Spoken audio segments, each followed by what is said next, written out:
Welcome back to the channel.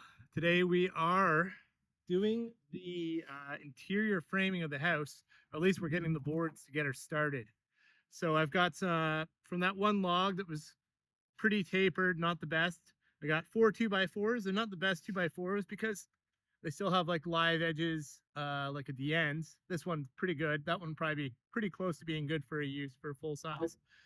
Most of these ones that I'm right here, I'll use on top of walls that I've already framed, and it will continue that wall up to the cathedral ceiling. So I'll only be using maybe these sections of these 2x4s.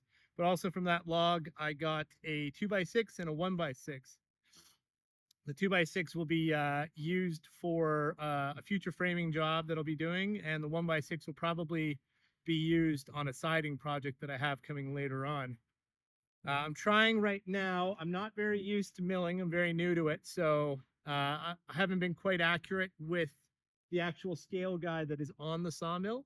So to make sure that I'm getting the most out of these logs, right now what I'm doing is using a square and measuring it out, all the lines, and trying to get the most lumber I can from one. And I think this worked out pretty good. So I'm going to keep doing that for today. And then in the future, once I become more comfortable using the scale, it'll probably make my life a lot quicker. But for the moment, I need to get the most out of these logs and the logs that I have over at another driveway to property that we have that I'm going to bring over here as well. I've got some bigger ones, and with those bigger logs, the goal is to cut stringers so I can build the stairs. And I think maybe I have a few of those big logs, so I should have some big enough to be able to accomplish that. But I'm going to start milling these ones up and get these piled inside or stacked inside after I sweep them off, and they should dry up pretty quick, and I should be able to get all this interior framing done so I can move on to plumbing and electrical.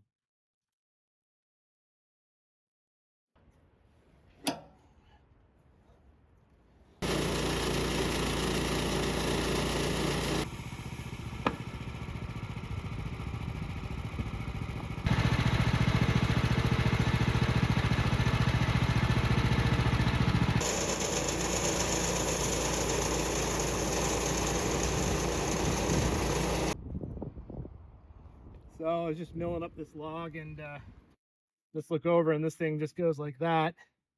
And these rivets, I guess they just snapped.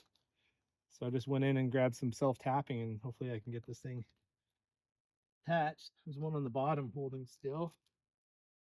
It's kind of annoying.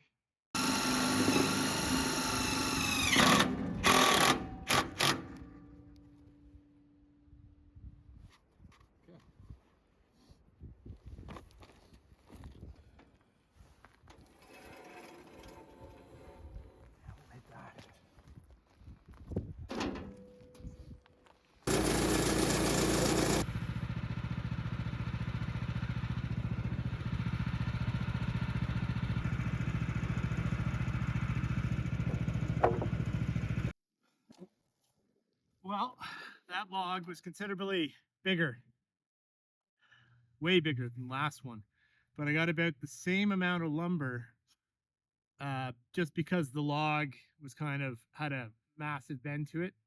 I mean, you're taking kind of a cross section, and what I found was it had compression.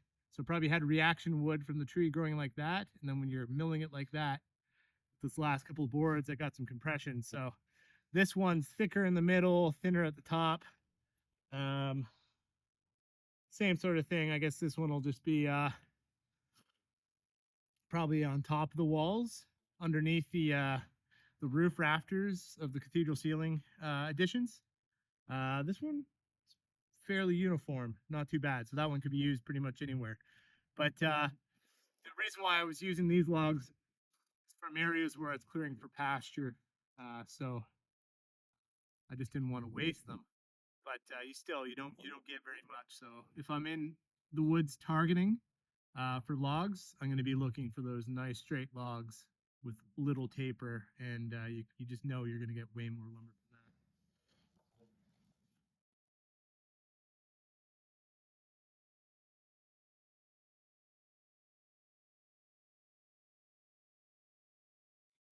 Action. Action. Okay, so we're back again today. The other day I got 19 2x4s milled up, some better than others. I had some issues with compression of the logs.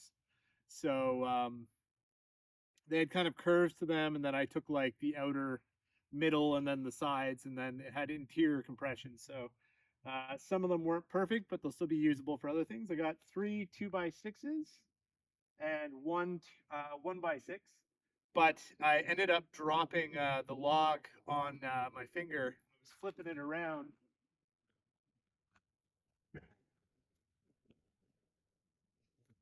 So I was flipping this poplar around, and I thought my hand was in a safe area, but my finger ended up being the tip of it ended up being right in the on the bunk, and it came and it kind of crushed the tip of my finger, and so now it's completely numb. I've got no feeling at the end of it anymore. But when it happened, it was like really painful. So I've got like some nerve damage, and I think I shattered the tip of the bone on the finger there a little bit. But I mean, it's all good. We're ready to get going today. So I'm gonna get some more 2x4s done, and then hopefully we'll go to our other property, drag out some big logs that I pulled out or that I cut down when I was doing the driveway. Get those over here, and we'll start cutting our stringers for our stairs.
So we just had a bird flying up against the window. I just caught him.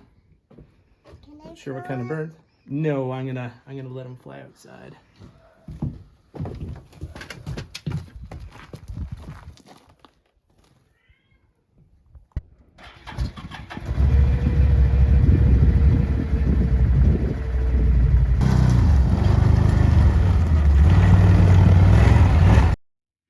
Okay, so I got the big log over here.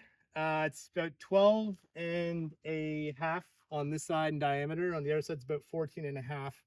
So I stuck this inch board under this side to try not to have such a huge taper when I'm cutting.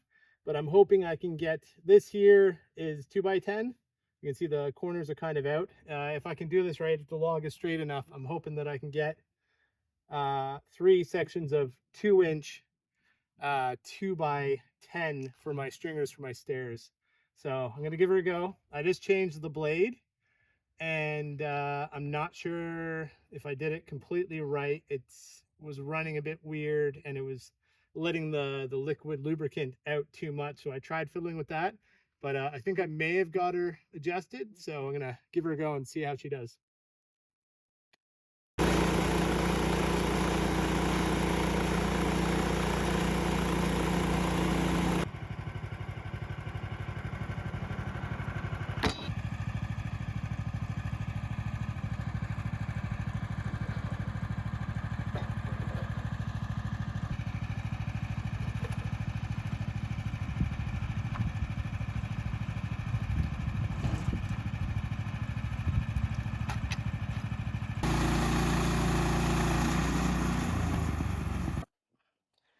So we've got 9 3/8 that way, and just under 9 1/4 that way.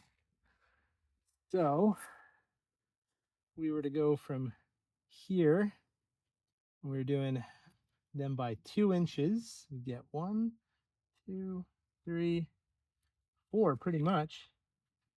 Wicked. That's definitely the biggest beam I've ever cut. Well, I mean, it's the biggest log I've ever cut. If I was staying a beam, that'd be the biggest beam I ever cut. Really heavy, and it's got a ton of water in it, so I got to let this thing dry for a bit. So I'm going to cut her into the 2x10s, and then I'm going to let her dry for a couple days.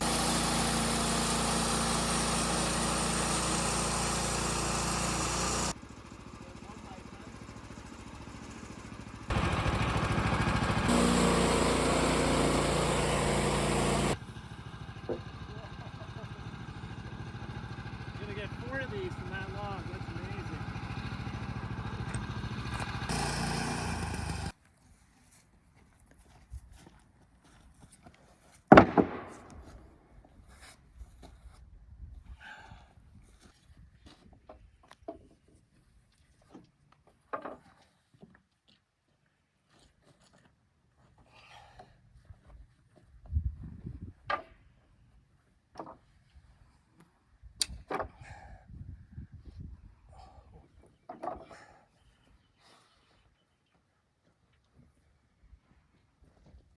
I think we got what do we have here?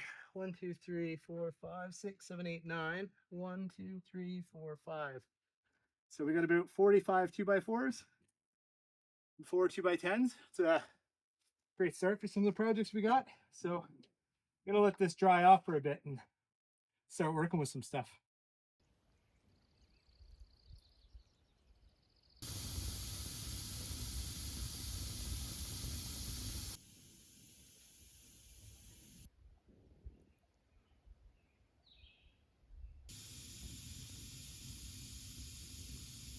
Go.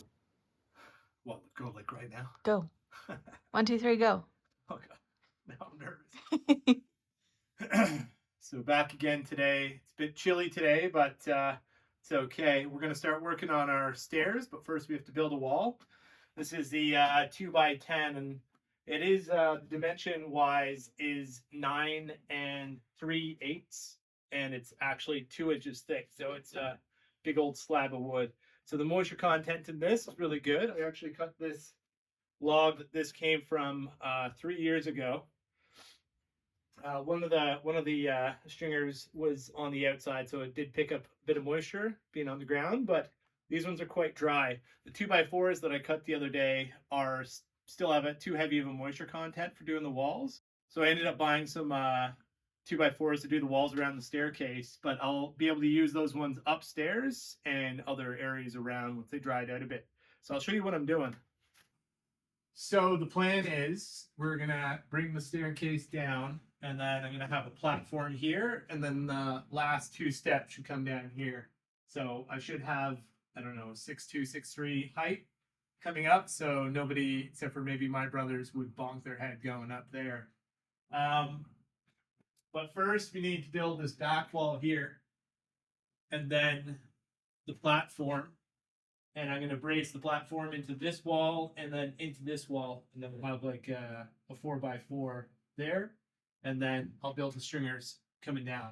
So first step, wall, drywall, platform, and then stringers. So let's get to her.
Okay, so we just got the drywall done. So the reason why I'm doing the drywall before I do the stairs is when you're doing the treads or a staircase, generally what you do is you leave about a ½ inch. That way you can slide the drywall in later on.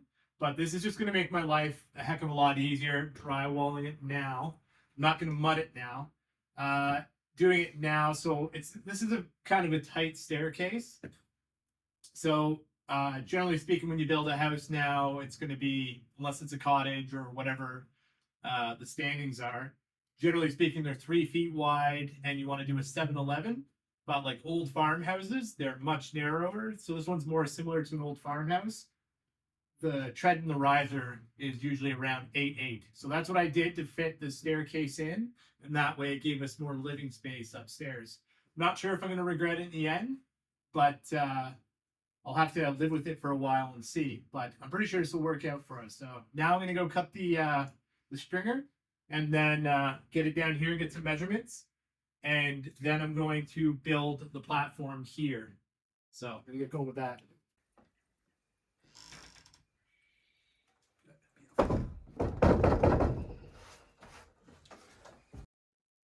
Okay, so these are I can't remember what they're called. Let's call them stair clips. They go on the framing level or framing square, and you put them at say you're doing 7 inches for the risers and 11 inches for the treads. In my case, I'm doing 8 and 8, and it just makes it so much easier. So you just go from here.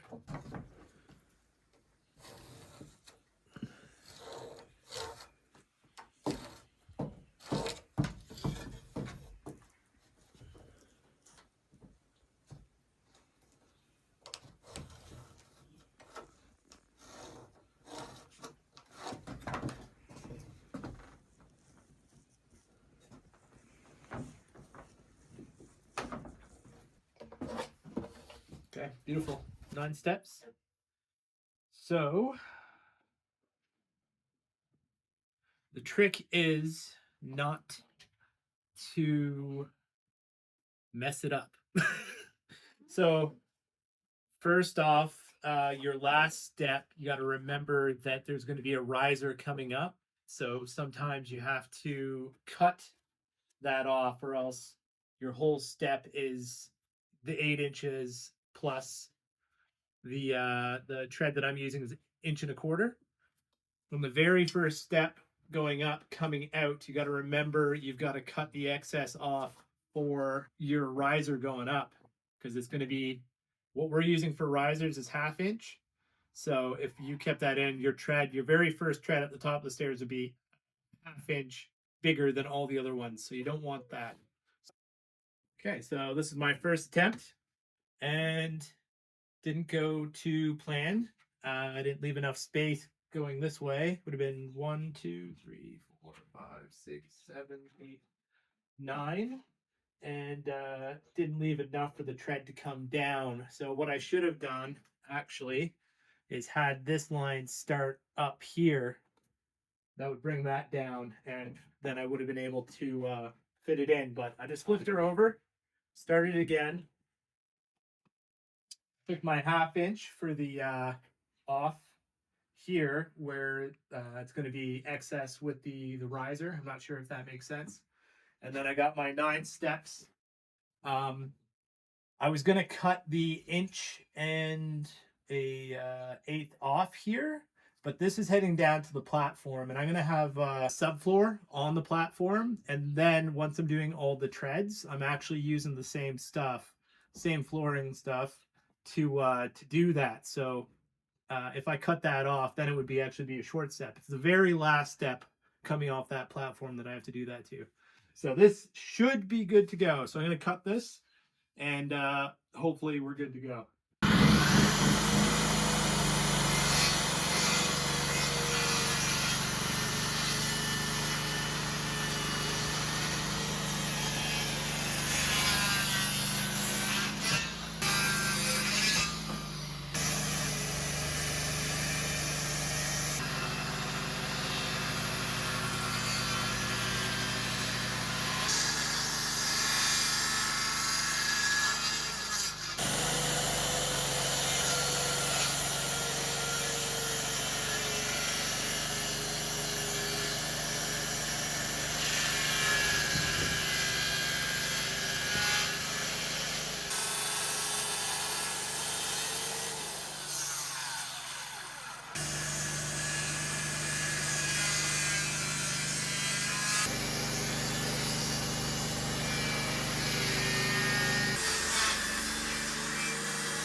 So, got a little piece of wood screwed up the top of the stringer.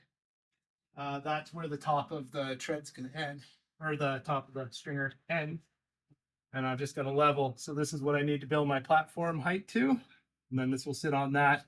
Like I said, I need to build it a little bit smaller, but that's the finished height with the subfloor. And then there'll be a tread that'll be on that, like the other staircases.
Okay, so that's gonna do it for today.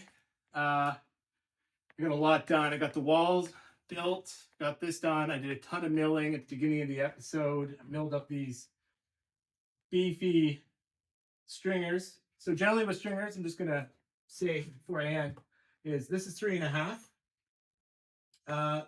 Usually if you do that, you'd want to have a 2x4 coming out, but because this is more of a narrow stairs and I've got 3 stringers and I did these at 2 inch, I don't really need to do that. This is going to be incredibly strong. So anyways, I got some milling done, wall, drywall, platform, stringer. Hope you guys come for the next one. I'm going to do the other 2 stringers, these ones. I'm going to start making my treads, and I'm going to bring the treads up, and I'm going to do the wall that goes on this side. And I haven't decided if it's going to come all the way up or if it's just going to be underneath the staircase. Anyways, that'll do it. Hope to see you guys in the next one. Bye.